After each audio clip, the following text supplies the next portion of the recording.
விழுப்புரத்தில் மத்திய மாவட்டம் சார்பில் செயல் வீரர்கள் ஆலோசனை கூட்டம் நடைபெற்றது.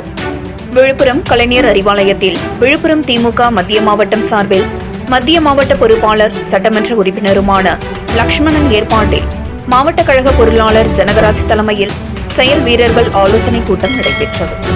இந்த கூட்டத்தில் தீர்மானம் விழுப்புரம் மத்திய மாவட்ட திமுக பொறுப்பாளராக விழுப்புரம் எம்எல்ஏவும் மாநில மருத்துவர் அணி இணை செயலாளருமான லக்ஷ்மணன் அவர்களை நியமித்து தமிழக முதலமைச்சர் மற்றும் துணை முதலமைச்சர் ஆகியோருக்கு பரிந்துரை செய்த வனத்துறை அமைச்சருக்கும் நன்றி தெரிவிப்பது, விழுப்புரத்தில் முன்னாள் அமைச்சர் கோவிந்தசுவாமிக்கு நினைவு அரங்கத்தையும் சமூக நீதி போராளிகளுக்கு மணி மண்டபத்தையும் திறந்து வைத்த முதல்வருக்கு நன்றி தெரிவிப்பது, மும்மொழி கொள்கையை அமல்படுத்த முயற்சிகளை மேற்கொள்ளும் மத்திய அரசை கண்டிப்பது, முதல்வர் மு.க.ஸ்டாலின் பிறந்தநாள் விழாவை விழுப்புரம் மத்திய மாவட்டம் முழுவதும் சிறப்பாக கொண்டாடுவது, நலத்திட்ட உதவிகளை வழங்குவது என்பன உள்ளிட்ட பல்வேறு தீர்மானங்கள் நிறைவேற்றப்பட்டன.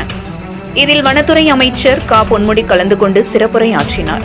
இந்த கூட்டத்தில் மாநில ஆதிதிராவிடர் நலக்குழு இணை செயலாளர் சே. புஷ்பராஜ், நகர செயலாளர் சக்கரை, நகர ஒன்றிய பேரூர் கழக செயலாளர்கள், நகர ஒன்றிய பேரூர் பெருந்தலைவர்கள், செயற்குழு பொதுக்குழு உறுப்பினர்கள், தெய்வ சிகாமணி, முருகவேல், மும்மூர்த்தி, பிரபாகரன், கல்பட்டு ராஜா, மைதிலி ராஜேந்திரன், முரளி, கணேஷ், செல்வமணி, சுவை சுரேஷ், ஜீவா, தமிழ்ச்செல்வி, பிரபு, ஜெயமூர்த்தி, வாசன், சச்சிதானந்தம், முரளி, கலைச்செல்வி, மீனாட்சி, ஜீவா, சம்பத், திருவக்கரை, பாஸ்கர், பஞ்சநாதன், இளங்கோவன், நகர்மன்ற உறுப்பினர் மணவளவன், நகர இளைஞரணி செயலாளர் மணிகண்டன், வர்த்தக அணி அமைப்பாளர் கோல்டு வெங்கடேசன், தொழிலாளர் அணி அமைப்பாளர் கேபிள் சுரேஷ் பாபு, திமுக நிர்வாகிகள் ஏ.ஆர். ஜெகன், கோடீஸ்வரன், லேஹித் உள்ளிட்ட பலர் கலந்து கொண்டனர்.